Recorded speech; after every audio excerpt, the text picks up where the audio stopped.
कहानी की शुरुआत होती है गेरदा और काई नाम के दो बच्चों से जिनके पेरेंट्स नहीं थे। वो दोनों ही स्टेज शो करके अपनी जिंदगी गुजार रहे थे। बच्चों के बीच में वो बहुत ही ज्यादा फेमस थे। एक तरह से वो दोनों सुपर हीरो थे क्योंकि उन्होंने स्नो क्वीन को हराकर दुनिया को बचाया था। लेकिन स्टेज शो के दौरान आज सारे बच्चे उनके पास आ जाते हैं और उन्हें घेर लेते हैं। ऐसे में हबड़ा दबड़ी में बहुत मुश्किल से वो अपनी जान बचाकर वहाँ से निकल जाते हैं। वो दोनों ये काम कर तो रहे थे लेकिन वो इससे बहुत ही ज्यादा परेशान थे क्योंकि वो नॉर्मल लाइफ नहीं जी पा रहे थे। अब ऐसे में वो दोनों ही डिसाइड करते हैं कि वो किसी ऐसी जगह पर जाएंगे जहाँ पर उन्हें कोई भी नहीं जानता और वो अपना नाम भी बदल लेंगे। अब रास्ते में चलते चलते काय को ध्यान आता है कि उसकी एक फ्रेंड है जो कि पायरेट है। उसका नाम अल्फिडा होता है। वो उसे वहाँ पर बुला लेता है और फिर वो दोनों ही उसके साथ चल देते हैं। अब तीनों ही अल्फिडा, काय और गेरदा ऑन के घर जाते हैं जो कि उनका एक बहुत ही अच्छा दोस्त होता है। ऑन उन तीनों को देखकर वहाँ पर बहुत ही ज्यादा खुश होता है क्योंकि वो अपने पुराने दोस्तों से जो मिल रहा है। अब ऑन उन तीनों को अपने घर डिनर पार्टी में इनवाइट करता है। वो तीनों ही उसमें शामिल होते हैं। वहाँ पर वो देखते हैं एक और लड़का वहाँ पर आता है। उसका नाम रोलन होता है। ऑन उसको अपने सारे दोस्तों से इंट्रोड्यूस करवाता है। उन सबकी आपस में दोस्ती हो जाती है। लेकिन बातों ही बातों में रोलन आखिरकार गेरदा और काय से पूछ ही लेता है कि क्या तुम दोनों वही हो जिन्होंने दुनिया को स्नो क्वीन से बचाया था। रोलन के ऐसा सवाल करने पर गेरदा हाँ बोल देती है। ऐसे में उसका भाई यानी कि काय उससे लड़ने लग जाता है क्योंकि इस जगह पर आने से पहले उन दोनों ने ही डिसाइड किया था कि वो किसी को भी अपनी हकीकत के बारे में नहीं बताएंगे। आखिरकार एक दूसरे से नाराज होकर दोनों अलग अलग जगह चले जाते हैं। दोनों भाई बहन एक दूसरे से नाराज हैं। ऐसे में काय के पास अल्फिदा आती है और उसे समझाती है कि वो ऐसा ना करे। और वहीं दूसरी तरफ गेरदा के पास रोलन आता है और उसे समझाता है कि वो दोनों आपस में झगड़ा ना करे और साथ ही साथ उसे एक विशिंग स्टोन के बारे में भी बताता है। गेरदा उसे बताती है कि वो जानती है कि ये विशिंग स्टोन कहाँ है। वो एक विलेज है लेकिन वहाँ पर जाना बहुत ही कठिन है। लेकिन फिर भी वो दोनों डिसाइड करते हैं कि वहाँ पर जाएंगे और दोनों वहाँ जाने के लिए तैयार हो जाते हैं। रास्ते में जाते हुए दोनों एक दूसरे के साथ बहुत ही अच्छा क्वालिटी टाइम भी स्पेंड करते हैं और फाइनली वो उस विलेज में पहुँच जाते हैं। लेकिन वहां पहुंचने के बाद वो देखते हैं कि यहाँ पर दो विशिंग स्टोन हैं। वो दोनों एक दूसरे की तरफ देखते हैं लेकिन तभी वो नीचे एक गड्ढे में गिर जाते हैं जहाँ बहुत ही ज्यादा अंधेरा होता है और थोड़ी ही देर बाद दोनों के बीच एक दीवार आ जाती है जिससे दोनों अलग अलग हो जाते हैं। दीवार की दूसरी तरफ गेरदा देखती है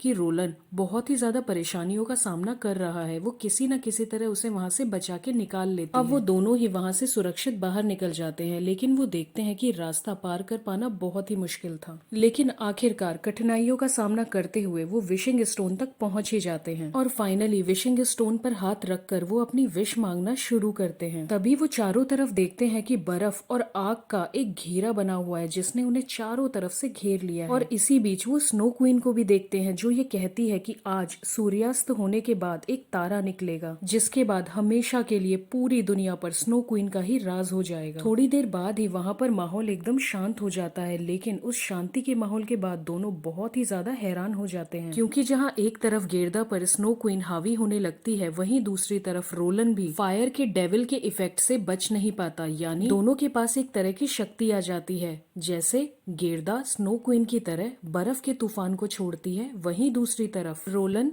चारों तरफ आग लगा सकता था। अब वो दोनों देखते हैं कि उन दोनों को मिली इस शक्ति से वो छोटे छोटे क्रीचर बना सकते थे बर्फ के और आग के। रोलन के द्वारा बनाए हुए क्रीचर एक के बाद दो, दो के बाद तीन यानी बढ़ते ही चले जाते हैं। ऐसे में गेरदा उन सबको अपने बर्फीले तूफान से फ्रीज कर देती है। गेरदा रोलन से कहती है कि हमें जो ये शक्ति मिली है ये सही नहीं है। हमने तो विशिंग स्टोन से कुछ और ही विश मांगी थी लेकिन शायद विशिंग स्टोन में कोई गड़बड़ रही होगी। अब वो दोनों थोड़ा आगे जाकर उस राज्य के राजा की और उसके गुप्तचर की बातें सुनने लगते हैं जिसमें राजा का गुप्तचर राजा को बताता है कि पास की नदी के शाक को किसी ने जगा दिया है। ऐसे में अब गेरदा और रोलन दोनों समझ जाते हैं कि शायद उनकी इस नासमझी की वजह से वो शाक जाग गई है। अब दोनों अपना रास्ता तय करते हुए आगे जाते हैं जिसमें वो देखते हैं कि एक स्टेज शो हो रहा है। गलती से वो उस स्टेज पर पहुंच जाते हैं। दोनों ही अब स्टेज पर शो करना शुरू कर देते हैं जिसमें वो आग और बर्फ का खेल दिखाना लोगों को शुरू कर देते हैं। उसी बीच ऑडियंस में बैठा एक शख्स रोलन का मजाक उड़ाने लगता है जिससे रोलन को बहुत ही गुस्सा आ जाता है और वो चारों तरफ आग ही आग लगा देता है। लेकिन तभी अपने बर्फीले तूफान से गेरदा उस आग को शांत कर देती है। अब राजा को उन दोनों पर शक हो जाता है कि जरूर इनकी वजह से ही नदी की शाख जाग गई है। ऐसे में वो दोनों वहाँ से भाग जाते हैं और राजा के सैनिक उनको नहीं पकड़ पाते। फिल्म के अगले सीन में हमें एक ब्लास्ट होते हुए दिखाया जाता है, जिसे देखकर काय और अल्फेदा को लगता है कि जरूर गेरदा किसी तरह की मुसीबत में फंस गई है। उसे बचाने के लिए वो उसे आगे ढूंढने के लिए निकल पड़ते हैं। वहीं दूसरी तरफ गेरदा और रोलन ओन के पास पहुंचते हैं और उसे बताते हैं कि उन्हें किस किस तरह की परेशानी को झेलना पड़ा। अब धीरे धीरे जैसे सूर्यास्त होने लगता है वैसे वैसे गेरदा की तबीयत खराब होने लगती है। यानी स्नो क्वीन के कहे मुताबिक ही सब होने लगा था।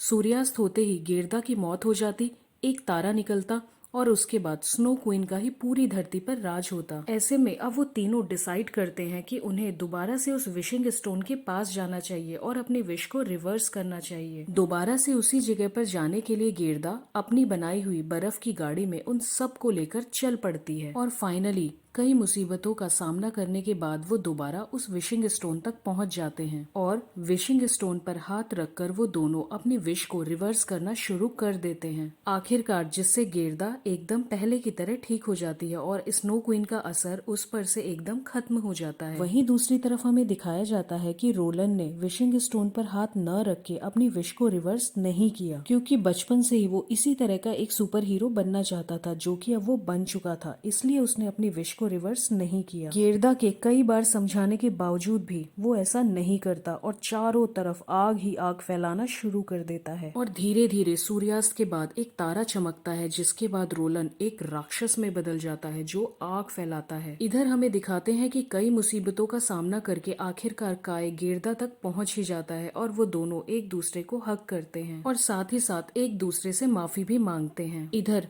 आग के राक्षस में बदलने के बाद रोलन चारों तरफ तबाही का माहौल पैदा कर देता है और हर किसी को मारना शुरू कर देता है। अपनी जान बचाने के लिए हर कोई इधर उधर भागने लगता है। आग का वो दानव अल्फेदा और काय पर आग छोड़ना शुरू कर देता है और उन्हें मारने की कोशिश करता है, लेकिन तभी गेरदा अपनी बनाई हुई बर्फ की गाड़ी को तेजी से लेकर उस आग के दानव के पास आती है और उसे लेकर एक नदी में कूद जाती है। नदी में कूदने की वजह से आग का दानव यानी कि रोलन खत्म हो जाता है। उसके साथ साथ सभी को ऐसा लगता है कि शायद गेरदा भी मर चुकी है, लेकिन तभी उन सबके पास गेरदा सही सलामत वापस आ जाती है, जिसे देखकर वो सारे बहुत ही ज्यादा खुश हो जाते हैं। और इसी के साथ ये मूवी यहीं खत्म हो जाती है। तो मिलती हूँ अब आपसे अगली वीडियो में, तब तक के लिए बाय बाय।